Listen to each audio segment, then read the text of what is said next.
Hi everybody. Hi Margot. Hi Haley Bug. How are you? Hi Kevin Leonard.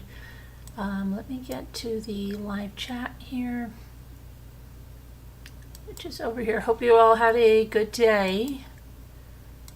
It was very nice here today. I got a lot of stuff done. I had, would you believe, still get shells from this South Carolina trip because I had kind of a shell operation going out on my deck. And so I was bagging and sorting and bagging and sorting and bagging and sorting. And then they go in the basement cataloged and ready for crafts. So these mushrooms make you feel better. Yeah, Jimmy and Ethan carried them down. They were like 500 pounds in each tote. And I still have a lot more, but some I keep outside in the 5-gallon buckets. I have tops for them, so they can stay out like by the shed or on my deck on the side in a deck box thing. So I do that. But these I have the ones that I sorted for the Holy Families. I'm going to start on that. I figure when the weather gets colder, that's when I'll start doing that stuff. And I was actually going to have a craft night tonight, but then I did all that. I brought most of my plants in. I still have a good number of plants, hay snow remover, that I've got to bring in, but it's not going to be that cold yet. So over the next couple of days, I'll get the rest in. Then I went, we had some chainsaw stuff we were doing with the trees, and then I took a nice walk, and this cat that follows, he comes over, he lives like down past the lake, but he keeps coming there, and he did it like the same time last year. And he just meows and he follows me and he goes in between my legs. He loves me. And then I know where he lives, so I walked like all the way down, and it's just really steep hill by the farm, almost like halfway down the mountain to get the cat there. And I got the cat, he followed me the whole way, and then turned around and he starts following me back. So I don't know. Anyway, so yeah, that's when I have that stuff. And then I've just been trying to go through stuff and organize stuff and trying to get my craft room. As you see, I was in there the other night trying to spend a little more time on that every day, if 15, 20 minutes, a half an hour, whatever I can do there. Hey there. Thank you for being a member for, 56 months, Snow River? Prayers for Sharon Hill. Yeah, Sharon's doing well. She was in the Zoom. She's in the Zoom now, but she's sleeping. And she was cute tonight because she was getting a little loopy saying some things about like magic beans. So we just started humoring her and like, oh yeah, we got the magic beans, Did you get the magic beans? I got the magic beans. So yeah. And then she was talking about like driving her hospital bed, and I don't know. Yeah, but she's doing very well. She had to get a transfusion last night because her counts went low, but she's doing better now. All right. So yeah, keep her in your prayers and your thoughts and prayers. Yeah, but she's doing well, very well. So let's see. We're going to talk tonight about a wife that pled guilty to poisoning her husband. She was caught on the dash cam. It's really quite incredible. And then a New Hampshire man kills his grandmother with a hammer. I don't know what's going on in this world. And then we're going to talk about Diddy, because with Diddy, a lot of names are coming forward. Now the lawyers are saying that there's, I think, at least 4 S-tapes that they have, and there's A-list celebrities on them. Now, little lady told me that you never sent me that link, little lady. I didn't get it about that. You said you were going to send me that link or something, that there was a I don't know, it was an audio tape or something with Diddy, but who knows. If you do get that, send it. But there's a lot coming out. There's a lot of names coming out. There's a lot of stuff coming out. But more than that, Diddy's mama is coming out. The same mother he said, didn't he say, I'll smack my mother in the mouth? Nice. Nice guy. Okay, let me go over here. Let's get started with this. I think what we'll do first is look at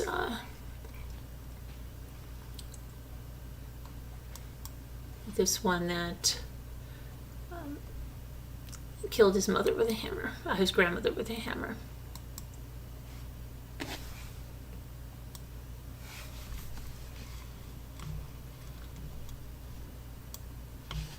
So there's his house. He was arrested. The man from New Hampshire was arrested and charged for his grandmother's death, and that's according to the state attorney general. He was 23 years old, Joshua Lanchester, and he is charged with killing his 76-year-old grandmother, Cynthia Lanchester,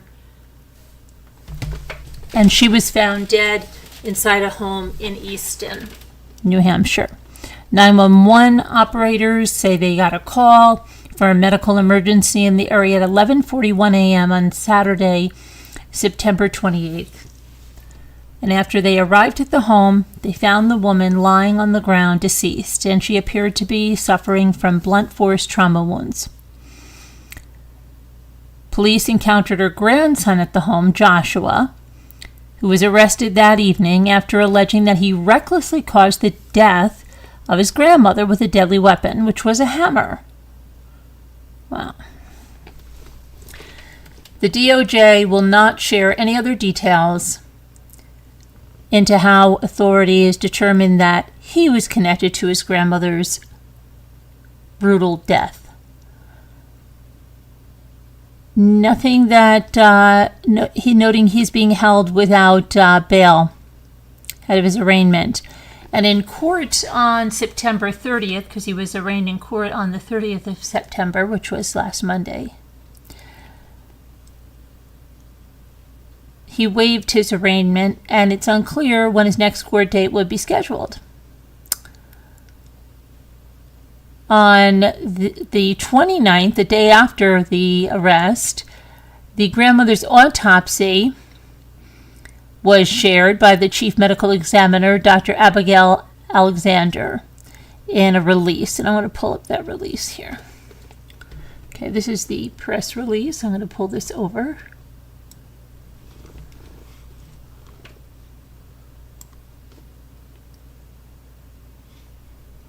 September 29th, Attorney General John M. Formella and New Hampshire State Police Colonel Mark B. Hall announced further information on the investigation into the September 28, 2024 murder of Cynthia Lanchester, age 76, in Easton, New Hampshire. Earlier today, an autopsy was conducted by the Associate Chief Medical Examiner, Dr. Abigail Alexander, and Dr. Alexander determined that the cause of Mrs. Lanchester's death was blunt force trauma to the head, and the manner of death was homicide. The exact circumstances surrounding the incident remain under active investigation. Investigators are continuing to look into the sequence of events involving Mrs. Lanchester's grandson, Joshua Lanchester, age 23, who was arrested Saturday and charged with one count of second-degree murder for recklessly causing the death of Cynthia Lanchester with a deadly weapon, a hammer. Mr. Lanchester is currently being held without bail, and an arraignment is anticipated to be scheduled on Monday, September 30th. Well, we know now that he waived that, right? And they don't know the next court date as of that time of that last update. The charges against Mr. Lanchester are only allegations, and he is presumed innocent unless and until proven guilty. Additional information will be released as it becomes available while protecting the integrity of the investigation. So yeah, that's pretty sad there. Now, one of Cynthia's neighbors, Robert Anderson, described Cynthia as a nice lady who was very quiet and private, and he said, "It's sad. It is sad. When we were going out for a walk earlier today, we saw the yellow tape, and then when we came back from our walk an hour later, we saw the cop car sitting there, and we knew something was really wrong." Another neighbor, Bobby McIntyre, told the media that the incident was something that very rarely happens in the small town. "We have a peaceful neighborhood, and for something like that to happen, it freaks people out, but I know that it's a rarity." Okay.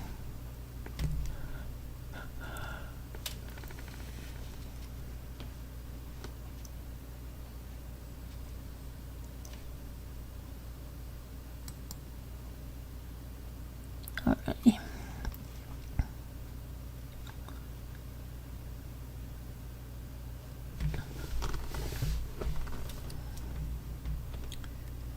So next up, we're going to talk to you about this dash cam catching this wife, and she's pled guilty. It happened in 2022, and she was just sentenced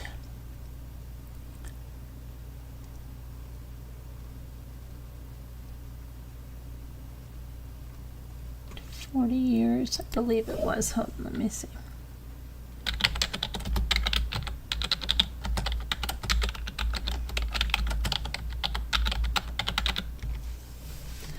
Okay, here we go.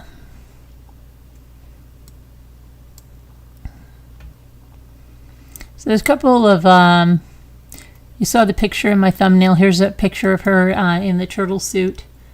We all know about the turtle suits. They're the take your life suits, right?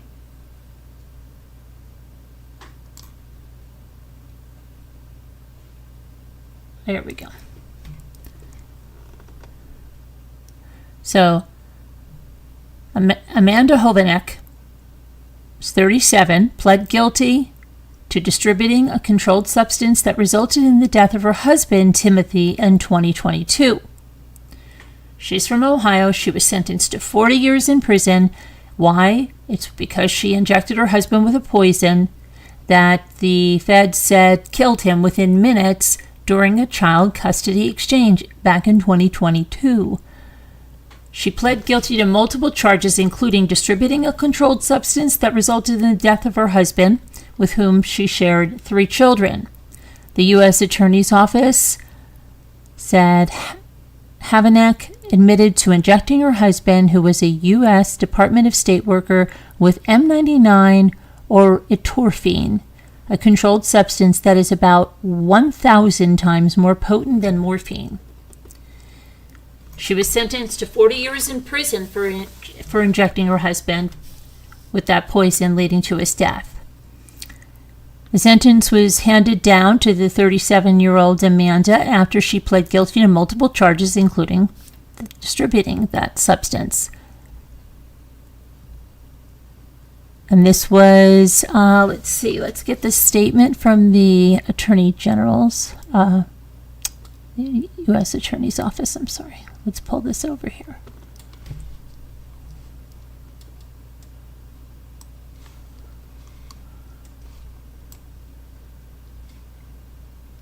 Okay, Amanda Hovanek, 37, of Wapakoneta, Ohio, has been sentenced to 40 years in prison by the U.S. District Judge James R. Knapp II after pleading guilty to multiple charges, including distributing a controlled substance that resulted in the death of her husband. Amanda Hovanek was also ordered to serve 10 years of supervised release and ordered to pay restitution in the amount of $2,108,559.36. According to the court documents, Hovanek and her husband Timothy were married and had 3 children. They moved several times for his job with the U.S. Department of State, which included an assignment in South Africa around 2018. And while there, Hovanek developed a relationship with a South African citizen named Anthony Theodoro. Hovanek initiated divorce proceedings against her husband in 2020 after they returned to the United States. In December of 2021, she began to deny her husband visitation with their children despite a court order to permit it. After her husband filed several contempt motions against Hovanek for denying visitation, a judge ordered that the children be given visitation with their father in April of 2022, and further ordered that the husband become the residential parent and legal custodian of their children for 2 months that summer, beginning in May. The children went with their father for an April weekend visitation as ordered, after which their father returned them to Hovanek's Wapakoneta residence. Later, a missing persons investigation was opened when the husband failed to check out of an area hotel where he had been staying. He failed to check out. During the investigation, law enforcement officials discovered the husband's abandoned car in Dayton, Ohio. It had been equipped with a dash cam. Review of the camera's video showed that the husband had returned the children to Hovanek's residence around 7 p.m. on April 24, 2022. Video footage showed Hovanek and her mother, Anita Green, waiting outside the residence next to the garage. Hovanek was then seen walking towards the driver's side of the vehicle and heard telling the children, "I have a surprise for you inside." The children entered the residence, followed by Green. Seconds later, the victim was heard saying, "What the heck are you doing? Did you just assault me?" And then, "Get away from me. Get off of me." The victim and Hovanek came into the camera's view, at which time video footage captured her pulling on her husband's shirt as he tried to use his cell phone. She wrestled with him and eventually knocked the phone out of his hand. She then pulled on his back to bring him to the ground, holding him around the neck until his body went limp and he became unresponsive, lying on the driveway. Hovanek stood up, picked up her husband's cell phone, removed his smartwatch, and turned off his vehicle's engine, at which point the dash cam stopped recording. After first attempting to cover up the crimes, Hovanek later confessed to investigators that she injected her husband in the shoulder with poison that she understood would kill him within minutes. She also admitted to disposing of his car in Dayton and burying his body in a wooded area not far from her home. Theodoro was in Ohio at the time of the incident. He not only obtained the substance used to kill the victim, but he also helped Hovanek bury her husband's body. Green, who both Hovanek and Theodoro confirmed knew about the plan to murder the victim in advance, was charged as an accessory after the fact. She agreed to drive them and the victim's body to the gravesite, which was dug in advance of the murder. Wow, this family, right? Family that plans murder together? Yeah, it doesn't rhyme because it should be. The investigation determined that the victim was injected with M99, also known as atorphine, a Schedule I controlled substance approximately 1,000 times more potent than morphine. It is used in veterinary medicine for zoo and wildlife anesthesia. I wonder if that's the same thing that Suzanne Morphew. According to court records, Hovanek considered killing her husband for at least a year before the murder and had considered alternate means to do so, including hiring a hitman before settling on injecting him with M99. Hovanek's violent and intentional actions were cold-blooded, calculated, and cruel. Her extreme malevolence towards her husband and complete disregard for how this murder would affect their innocent children is incomprehensible or unforgivable, said the U.S. Attorney Rebecca Lutzko for the Northern District of Ohio, and unforgivable. We know that no amount of time served can bring back a family's loved ones, but our hope is that the victim's family may find some sense of closure as they painstakingly work to heal from this unimaginable and horrific tragedy. Theodoro was sentenced to 18 years in prison and 3 years of supervised release after pleading guilty to conspiracy to importation and distribution of a controlled substance that resulted in death. He was also ordered to pay $2,108,559.36 in restitution of which a part will be paid jointly and severally with Hovanek and Green. Anita Green was sentenced to 10 years in prison and 2 years of supervised release after pleading guilty to being an accessory to the crimes committed by Amanda Hovanek and Anthony Theodoro. The case was investigated by the FBI Cleveland Division, Lima Resident Agency, the Auglaize County Sheriff's Office, the Ohio Bureau of Criminal Investigation, and the Lucas County Coroner's Office. It was prosecuted by Assistant U.S. Attorneys Alisa Sterling and Michelle Beapler from the Northern District of Ohio. Okay.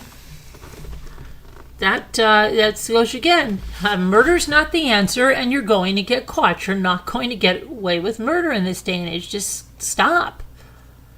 So crazy. Crazy, crazy, crazy. All right, now. Okay, let's go on. Before we go on to our Diddy stories, I want to just show you something about a YouTuber, Jack Doherty. He actually crashed a $200,000 McLaren sports car while he was live streaming.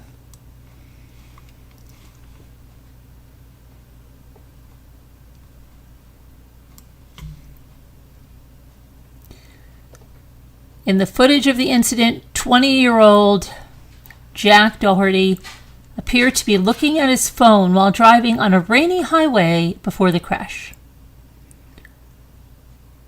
And the clip has gone viral. During the live stream on the platform Kick on the morning of Saturday, October 5th, 20-year-old Jack Doherty was filming himself and a friend he referred to as Michael while driving down a Miami highway in his custom-designed McLaren 570S. A video of the incident, which has been removed since from Kick, showed Doherty glancing down at his phone while driving as it rains heavily. He suddenly loses control of the car and it skids across several lanes before veering into a metal barrier. A video shared on Doherty's Twitter, X, formerly Twitter account, shows the aftermath of the incident in which he calls for assistance as some bystanders who seemingly pulled over to help break open the driver's side window. Doherty continues filming and can be heard asking one of the people assisting him to hold his camera as he gets out of the car. Oh my gosh. My effing car, Doherty says in the video before calling out to his passenger. Are you good? That's nice. You know, they know where they stand, right? The footage shared on X also shows Michael with blood dripping down his face, and another video on Doherty's account showing the pair sitting in what appears to be a hospital room as a doctor stitches Michael's face. And he posted, "This still don't feel real."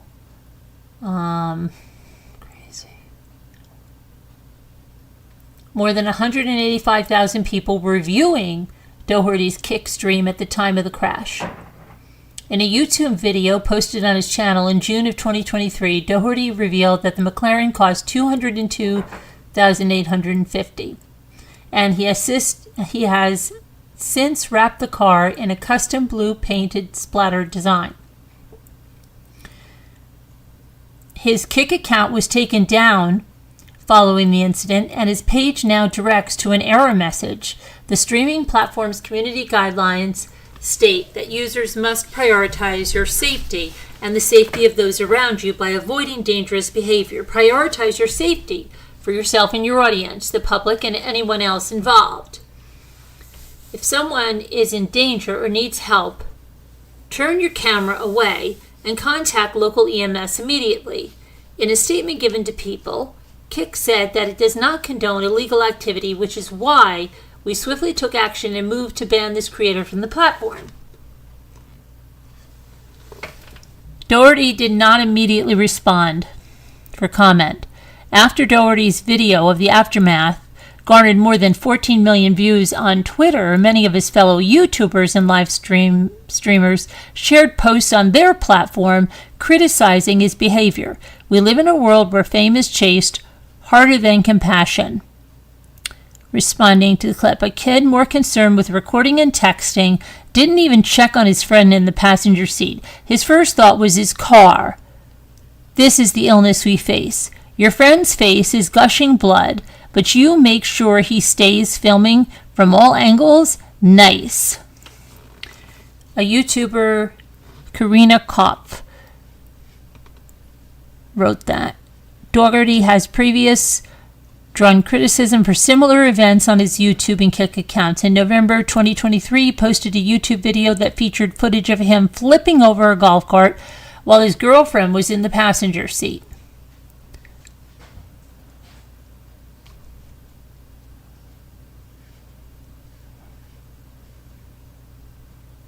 He flipped over a golf cart. YouTube's fine. YouTube's fine with that. YouTube's like, it's okay. Kick's like, that's not. YouTube's like, that's fine.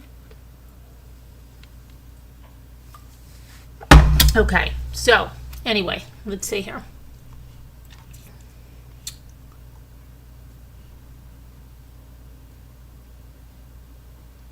Let's go on to...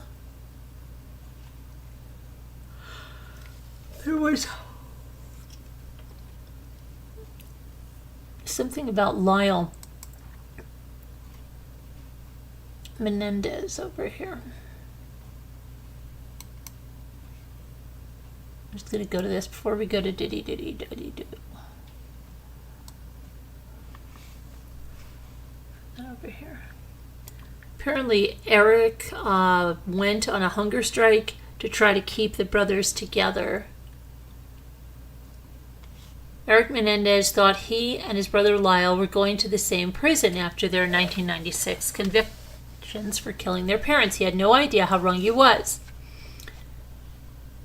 Now, in the new Netflix documentary, The Menendez Brothers, streaming October 7th, so now this is another one? That's what I said. I said this, that there was another documentary.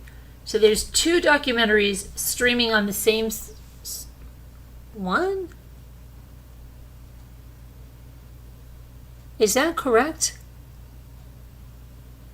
That's what I thought, because I thought I saw one on HBO. I didn't realize it was on, because it's not that Monsters one?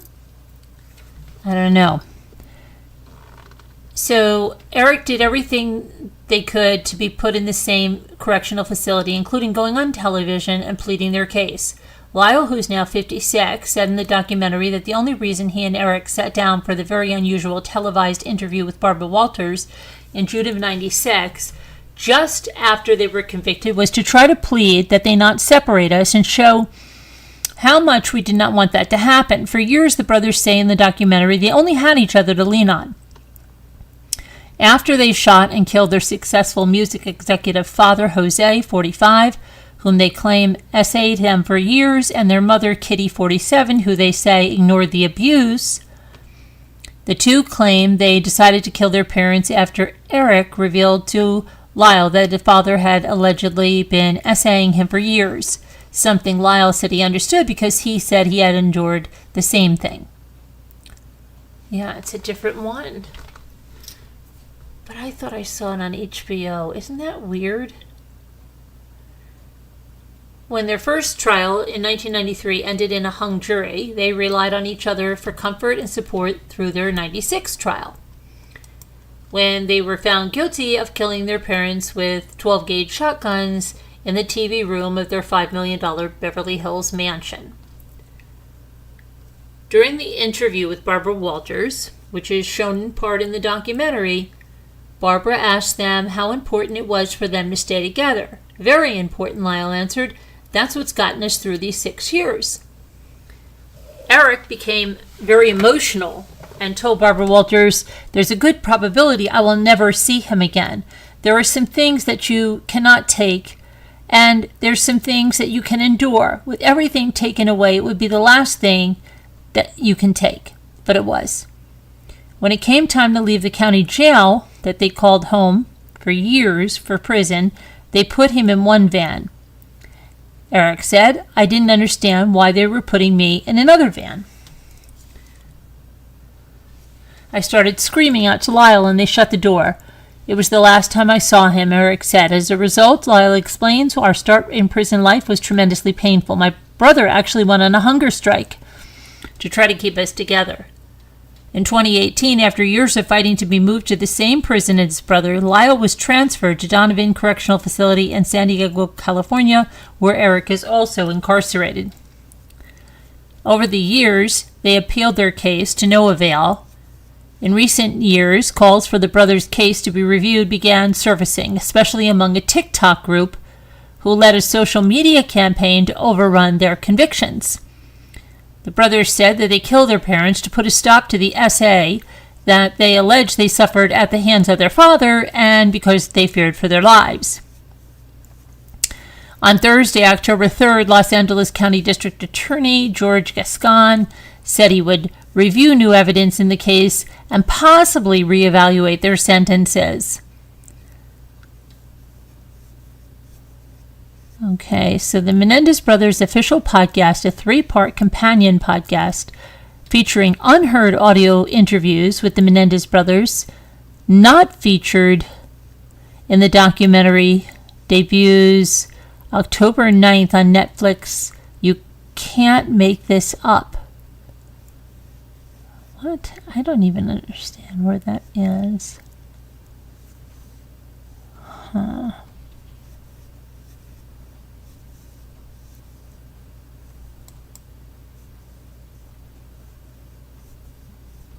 And they went on a $700,000 shopping spree after they murdered their parents in the days after. And here's some of the stuff that they bought. $15,000 on 3 Rolex watches. Lyle went on to buy a $64,000 Porsche Carrera, and Eric opted for a new Jeep Wrangler. Later that year, Lyle put a $300,000 deposit on a $500,000 restaurant in Princeton, New Jersey, where he'd gone to college at Princeton University. Deciding not to attend UCLA as previously planned, he shelled out $50,000 for a tennis coach in hopes of turning pro. Let's see.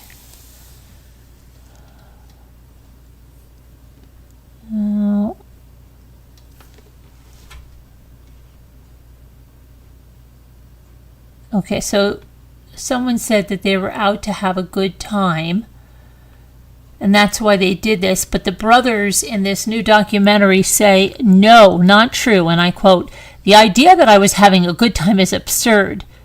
That's from Eric, who's 53 now. "Everything was to cover up this horrible pain of not wanting to be alive." Lyle claims now in the documentary, "I was not enjoying myself as a playboy. I was actually sobbing a lot at night, sleeping poorly, very distraught at times, and kind of adrift through all those months." During their first trial in '93, which ended in a deadlocked jury, the brothers testified they didn't kill their parents for the money, but rather because of the years of alleged SA by their father, which they claim their mother ignored. When they were tried a second time, they were convicted in March of '96, and they were sentenced to life in prison without parole. The documentary features interviews with Lyle and Eric, who spoke to director Alejandro Hartman over a series of recorded calls from the California Donovan Correctional Facility, where they are both now incarcerated. Lyle hasn't spoken publicly since he and Eric sat down for a televised interview with Barbara Walters after their second trial in '96.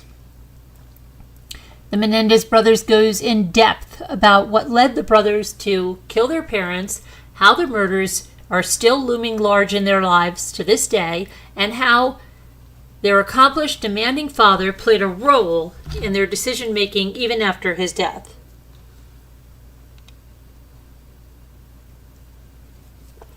Sorry, just taking a drink of coffee here. Opening up about the depths of despair he felt after murdering his parents, Eric says, and I quote, "One of the things that kept me from killing myself is that I felt like I would be a complete failure to my dad at that point."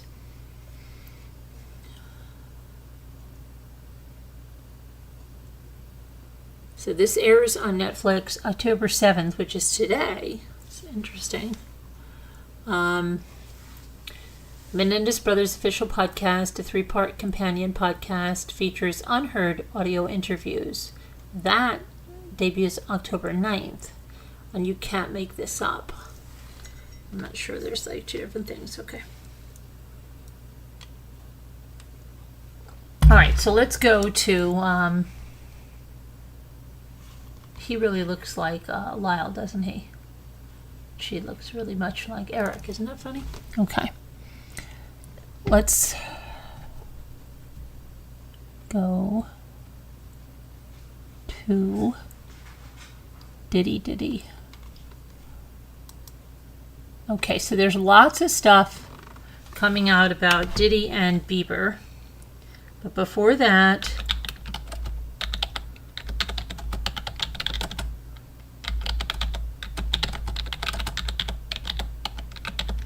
let's remember that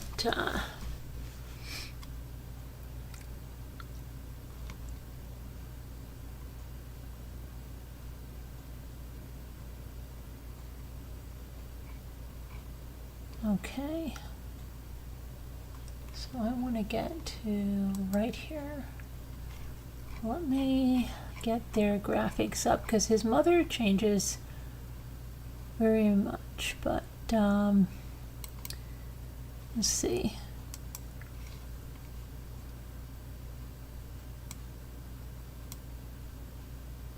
Wow, nice suit choice, Diddy. That's really nice and understated.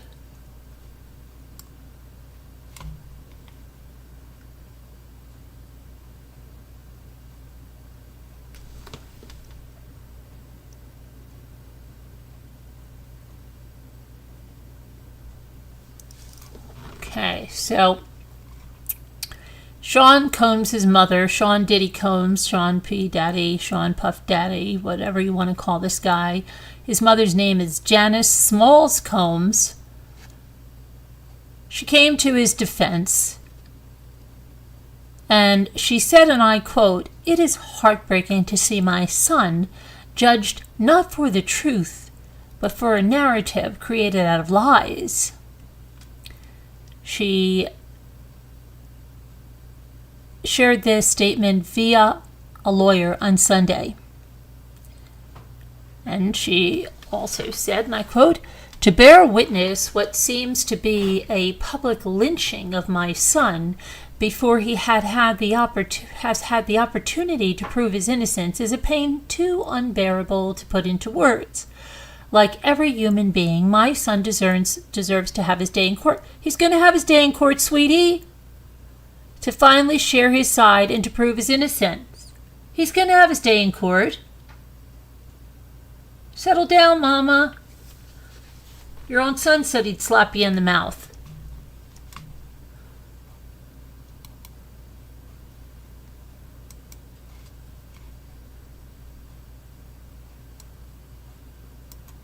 Okay, watch how she changes.